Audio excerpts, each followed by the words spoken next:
السلام علیکم گائز، امید کرتا ہوں کہ آپ سب خیریت سے ہوں گے۔ تو گائز، دل بہت دکھا ہے، دل بہت پریشان ہے۔ تو آپ نے سوشل میڈیا پہ دیکھا ہی ہوگا کہ خانہ کعبہ میں حرم پاک میں دو آدمی ہیں پاکستانی ہیں، انہوں نے پی ٹی آئی کا جھنڈا پکڑا ہوا ہے۔ تو یہ ویڈیو دیکھ کے تو بہت دکھ ہوا ہے۔ تو یہ نہیں سمجھ آتی کہ ہم کس طرف چل پڑے ہیں۔ یہ ماہ رمضان میں یہ یہاں تک کہا جاتا ہے کہ جو ماہ رمضان میں عمرہ کرتا ہے تو وہ ایسے سمجھے کہ جس نے نبی پاک صلی اللہ علیہ وسلم کے ساتھ مل کے عمرہ کیا ہے۔ تو بجائے اس کے کہ ہم اندر جا کے اپنے گناہوں کی معافی مانگیں، اپنی زندگی کے لیے کامیابی کی دعائیں مانگیں، تو یہ ہم کس راستے پہ چلیں گے ہیں کہ ہم نے خانہ کعبہ کو بھی، جو عمران خان اڈیالہ جیل میں ابھی وہ اپنی سزا بھگت رہا ہے، ہم نے اڈیالہ جیل سے آگے لے گئے ہیں کہ ادھر جا کے ہم احتجاج کر رہے ہیں کہ ہم پی ٹی آئی کے ساتھ ہیں۔ یار ٹھیک ہے، وہ پی ٹی آئی کے ساتھ ہیں، ٹھیک ہے، اگر ان کو عمران خان اچھا وہ سمجھتے ہیں کہ ایماندار ہے، اچھا لیڈر ہے، تو اس کے لیے دعا مانگیں کہ اللہ اس کے لیے سازیاں پیدا کرے۔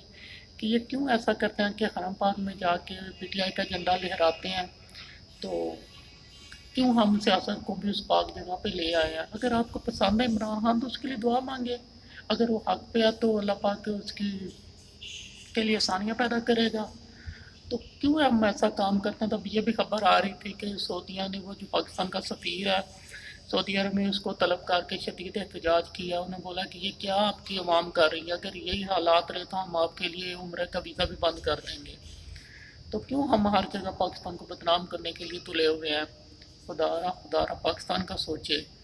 سیاست اپنی جگہ، ابھی پچھلے سال یا ابھی سال ڈیڑھ ہو گیا تو جو مسجد نبی میں انہوں نے بے حرمتی کی تھی، میں نہیں کہتا کہ پی ٹی آئی والوں نے کی تھی، مسلمانوں پاکستانیوں نے کی تھی نا، چاہے کسی بھی جماعت سے ان کا تعلق تھا، تو بدنام تو پاکستان کا نام ہوا نا۔ دیکھو یہ پاکستان یہ کیا کر رہے ہیں، ان کو اتنا بھی احترام نہیں پاکستانیوں کو کہ یہ مسجد نبی میں آ کے ایسے نعرے لگاتے رہے ہیں۔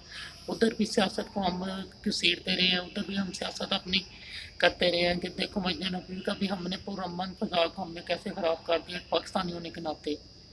تو ابھی مکہ میں دیکھ لو، حرم پاک میں جدھر لوگ رمضان میں لوگ آ کے اپنے گناہوں کی معافی مانگتے ہیں، ادھر بھی ہم پی ٹی آئی کا جھنڈا لہرا رہے ہیں۔ دیکھو ہمیں فخر ہے کہ ہم پی ٹی آئی کے ہیں، ہمیں یہ فخر نہیں کہ ہم عمرے پہ آئے ہوئے ہیں رمضان میں، ہمیں اس سے کوئی لینا دینا نہیں۔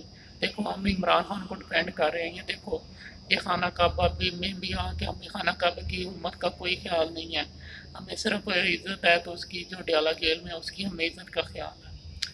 خدا را سمجھ جائے، پاکستان کا نام بدنام نہ کرے۔ تو انشاءاللہ پھر کسی ویڈیو میں ملیں گے۔ اوکے، اللہ حافظ۔